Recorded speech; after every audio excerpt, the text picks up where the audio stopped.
கூப்பிட்டார். அப்போ ஒன்று அவரை நோக்கணும், ரெண்டு அவரை நோக்கிறது மாத்திரமல்ல நாம கூப்பிடணும். அநேகர் நினைக்கிறாங்க அவர் என் இருதயத்தை வாஞ்ச எல்லாம் அறிகிறாரு, அதனால நான் கேட்கண்டாம், கேட்க வேண்டிய தேவையே கிடையாது, எல்லாவற்றையும் அவர் அறிகிறார். நிச்சயமா அறிகிறார், அவர் நிச்சயமாய் அறிகிறார். நம்முடைய நாவில் இருந்து வார்த்தைகள் புறப்படுவதற்கு முன்பதாகவே அவருடைய அந்த காரியங்களை இன்னதென்று அவர் அறிந்திருக்கிறார். சங்கீதக்காரன் தெளிவாய் சொல்கிறார், ஸ்தோத்திரம், நம்முடைய வார்த்தைகள் எல்லாம் நிதானித்து அறிகிற தெய்வம்.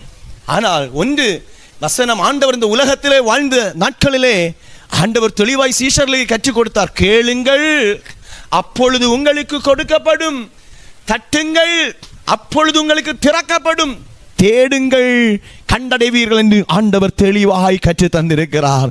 இந்த பகல் வேளையில் ஆவியானவர் உங்களுக்கு சொல்லுகிற காரியம், இந்த சத்தத்தை கேட்கிற தேவ பிள்ளைகளே, கர்த்தர் உங்களோடு கூட இருக்கிறார். அவர் நமக்கு சகாயம் செய்கிறவராய் இருக்கிறார். கேட்க வேண்டிய காரியத்தை நிச்சயமாக நாம் கேட்டே ஆக வேண்டும். நாம் கேட்க வேண்டிய நேரத்தில் கேட்டுதான் ஆகணும். அல்லது கர்த்தரை கண்டடையத்தக்க சமயத்தில் என்ன செய்யணும்?